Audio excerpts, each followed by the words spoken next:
Hello दोस्तों, तो इस एपिसोड की शुरुआत भी वहीं से होती है जहां पे इसका लास्ट एपिसोड एंड हुआ था। अब हमारा ये वाला एपिसोड स्टार्ट होता है तो हम एक पीक माउंटेन को देखते हैं जहां किन्यू और मिस शोयेन बात कर रहे होते हैं कि तभी मिस बाइलिंग की आवाज़ आती है कि क्या मेरी बहन जिंदा है।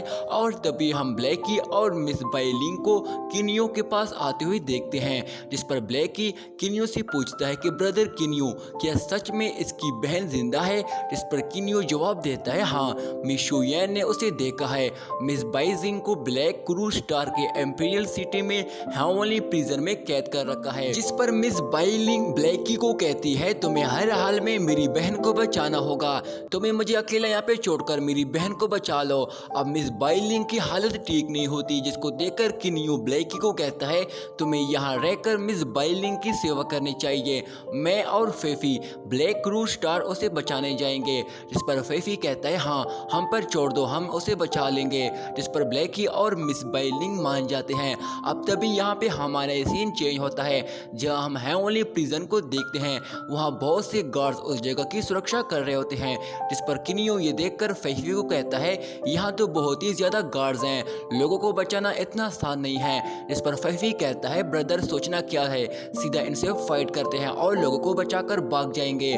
पर तभी किन्यू उसे रोकता है और तुरंत ही अपनी हल्की सी पावर्स का यूज करते हुए उस प्रिजन की शील्ड बैरियर पे अटैक करवा के दिखाता है, जो कि बहुत ही शक्तिशाली शील्ड बैरियर होती है और बड़े आराम से किन्यू की पावर्स को भी ऑब्जर्व कर लेती है, जिसकी वजह से वहां की जमीन तक हिलने लगती है और वहां की गार्ड्स को भी पता चल जाता है कि किसने यहाँ अटैक कर दिया। इसे वहां तुरंत ही सभी अलर्ट हो जाते हैं। जिस पर एक गार्ड उनको कहता है ज्यादा घबराने की जरूरत नहीं है, ये पिंक डीमन एम्परर का इलाका है, यहाँ पहले से एक शील्ड बैरियर को बचाया है जहां जो कोई भी इसको पार करने की कोशिश करेगा उसकी सीधा मौत ही होगी। जिस पर किन्यू फेफी को कहता है यहाँ के गार्ड्स बहुत ही अलर्ट हैं, अगर हम उन तक पहुंच भी जाए तो मुझे डर है कि हमारे लिए मिस बाइजिंग को बचाना मुश्किल हो जाएगा, हमें इसके लिए कोई और रास्ता ढूंढना होगा। जिस पर तुरंत ही वो दोनों अभी के लिए वहां से चले जाते हैं। अब तभी यहाँ पे हमारा सीन चेंज होता है जहाँ एक जंगल में हम किन्यू और फेफी को देखते हैं, जहाँ फेफी किन्यू को कहता है हमने सिस्टर मिस बाइलोंग से वादा किया है कि हम उसकी बहन को बचाएंगे और हम यहाँ बैठकर बस इंतजार कर रहे हैं। जिस पर किन्यू उसको जवाब देता है हम वहाँ के सभी लोगों को बचाएंगे पर हमें जल्दबाजी नहीं करनी चाहिए। जिस पर फेफी उससे पूछता है तो फिर आपने क्या प्लान बनाया है। जिस पर किन्यू उससे पूछता है कि क्या डीमन जोंग वाकई में ज़्याओ ही को जान से मारना चाहता है। जिस पर फेफी जवाब देता है उस नशई परिंदे ने तो यही कहा था या फिर इसके अलावा और कोई भी हो सकता है, पर अच्छा हुआ आपने मुझे डीमन जोंग याद दिला दिया है, क्योंकि अगर तुम मिस बाइजिंग को नहीं बचा सकते हो मैं यहाँ उसका वेट नहीं कर सकता हूँ, मैं वहाँ जाकर इस डीमन के टुकड़े टुकड़े कर दूंगा। जिस पर किन्यू जवाब देता है हाँ ठीक है तुम जा सकते हो, पर हम दोनों के बीच कोई गलतफहमी तो नहीं है। जिस पर फेफी पूछता है किस तरह की गलतफहमी। जिस पर किन्यू जवाब देता है डीमन जोंग और ज़्याओ ही के बीच कोई दुश्मनी नहीं है, क्योंकि इमोर्टल रेल्म में मैंने देखा था हमारा ब्लैकी जब डिवाइन बीस्ट स्टेज में था तब ब्लैकी और डीमन जोंग ने एक दूसरे के साथ काफी अच्छा वक्त गुजारा है। जिस पर फेफी सोचते हुए कहता है अच्छा तो ये भी हुआ है। जिस पर केनियो उसे कहता है मुझे डीमन जोंग के बारे में इतना पता नहीं है, पर इतना पता है कि वो बहुत ही जिद्दी है और वो इस तरह आदमी भी नहीं है कि वो अपने मतलब के लिए ब्लैकी का इस्तेमाल कर रहा है, और इसलिए अगर डीमन जोंग अपनी जिद की वजह से मिस बाइजिंग को जान से भी मारना चाहता है तो वो कैसे अब तक जिंदा है। जिस पर वो फेफी को कहता है इस जिद्दी डीमन जोंग को अंकल लैन की ताकत का अंदाजा है, वो कभी भी ब्लैकी को अपना दुश्मन नहीं बनाना चाहेगा। जिस पर फेफी जवाब देता है जो भी हो अगर वो हमें अपना टारगेट बनाएगा तो तुम्हें डरने की जरूरत नहीं है, क्योंकि तुम नहीं जानते तुम्हारा मास्टर उसके साथ क्या करेगा, मैं उसकी जान ले लूंगा। जिस पर केन्यू जवाब देता है क्यों ना पहले हमें कुछ और करना चाहिए, अगर हमें डीमन जोंग से मदद नहीं मिल सकती तो हम उससे कुछ इन्फॉर्मेशन तो ले सकते हैं, इसके लिए मुझे उस डीमन जोंग से एक बार बात करनी ही चाहिए। जिस पर फेफी भी मान जाता है। अब तभी यहाँ पे हमारा सीन चेंज होता है जहाँ हम ब्लैकी को देखते हैं, वो बहुत ही परेशान दिखाई दे रहा होता है क्योंकि अंदर मिस बाइलिंग की एक बच्ची की माँ बन रही होती है, जहाँ वो बहुत ही तकलीफ में होती है, जिसकी वजह से ब्लैकी उसके लिए परेशान था कि कहीं उसको कुछ ना हो जाए। अब तभी यहाँ पे हमारा ये सीन चेंज होता है जहाँ हम केन्यू और फेफी को देखते हैं। केन्यू फेफी को कहता है यहाँ एक मिनट में कोई पहुंचने वाला है। अगर तुम्हें कुछ भी अजीब महसूस होता है तो मैं तुम्हें तुरंत ही वापस जियान लैंड बाउंड्री ले जाऊंगा। पर तभी वहां आवाज आती है, किन्यू मेरे पुराने दोस्त। और तभी हम देखते हैं कि वहां डीमन जोंग आ जाता है। अब तभी उसे देखकर फैफी को बहुत ही गुस्सा आ जाता है, पर अपने जज्बात पे कंट्रोल कर लेता है। तभी किन्यू उसका स्वागत करता है, जिस पर डीमन जोंग तुरंत ही अपने इंस्टेंट आई से इनको चेक करता है कि कहीं इनसे कोई खतरा तो नहीं है। और फिर वो उनको कहता है, अब तो तुम लोग मुझे जीदी जोंग भी कह सकते हो, क्योंकि तुम दोनों ही मुझसे बहुत ही शक्तिशाली हो गए हो, जिसकी वजह से तुम दोनों अब मेरे सीनियर हो। जिस पर किन्यू जवाब देता है, तारीफ करने के लिए शुक्रिया, पर मैं यहाँ एक बात को समझ नहीं पा रहा हूँ, आखिर पिंक डीमन एम्पायर हर वक्त ब्लैकी की फैमिली का पीछा क्यों कर रहा है।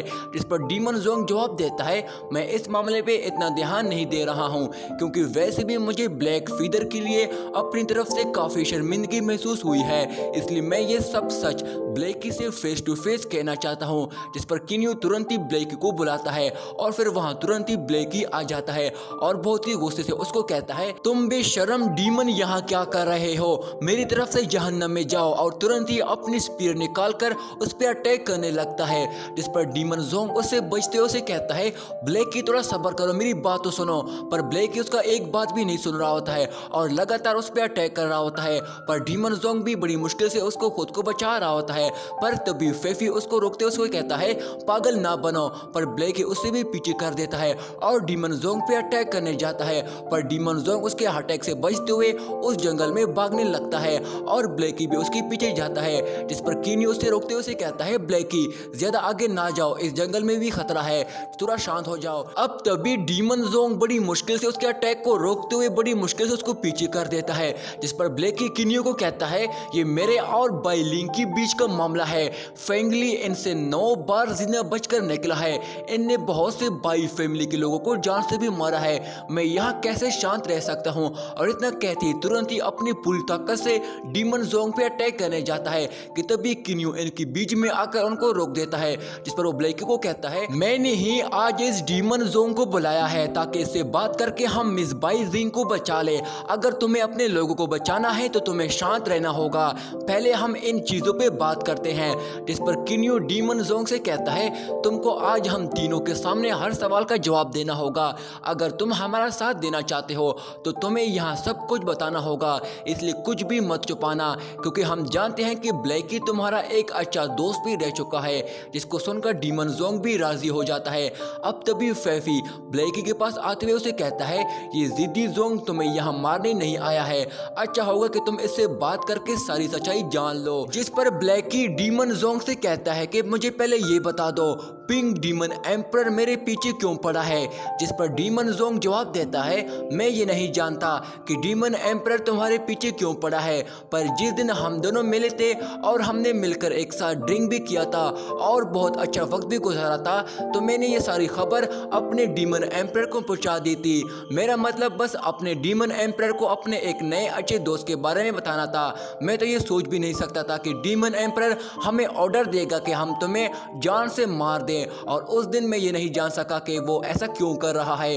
जिस पर किन्यू से कहता है, आप हमें उस दिन के बारे में और भी बता दें कि उस दिन और क्या हुआ था। जिस पर डीमन जोंग जवाब देता है, मुझे अच्छी तरह याद है कि उस दिन जब मैं अपने एम्परर को ये बता रहा था, अब तभी यहाँ पे हमारा सीन चेंज होता है।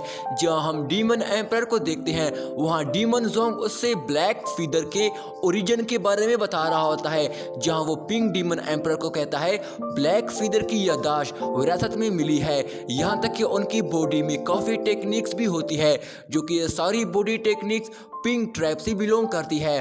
पर पिंक डीमन एम्परस को ब्लैक फीदर का ओरिजिन के बारे में कुछ भी नहीं बता रहा होता है, क्योंकि डीमन एम्परस को कहता है, तब मैंने पिंक डीमन एम्परर के चेहरे में एक खूनी चेहरा देखा था, जिससे मैं समझ गया कि अब उसका टारगेट ब्लैक फीदर है। जिस पर फैफी जवाब देता है, आखिर इस डीमन एम्परर ने ब्लैक फीदर का ओरिजिन का नाम सुनकर इतना गुस्सा क्यों दिखाया है। जिस पर किन्यू जवाब देता है, जब मैंने पिंक डीमन एम्परर से ब्लैकी के बारे में पूछा था, तब उसने मुझे कहा था कि मैं ब्लैक फीदर से दूर ही रहूं और मुझे उसके बारे में पूछना भी नहीं चाहिए और मेरा इनसे कोई मतलब नहीं। और इससे मैं तब समझ गया और मुझे अंदाजा हो गया कि ब्लैक फीदर उस डीमन एम्परर से जरूर कोई बात है। और उसने मुझे ये भी बताया कि वो ज़ियाओ ही की पैदाइश में ज़्यादा इंटरेस्ट रख रहे हैं। और यहीं पे दोस्तों हमारा ये वाला पार्ट भी एंड हो जाता है। इसका अगला पार्ट भी मैं जल्दी अपलोड करने वाला हूँ। तब तक के लिए मेरे चैनल को सब्सक्राइब करके इस वीडियो को लाइक कर देना। शुक्रिया।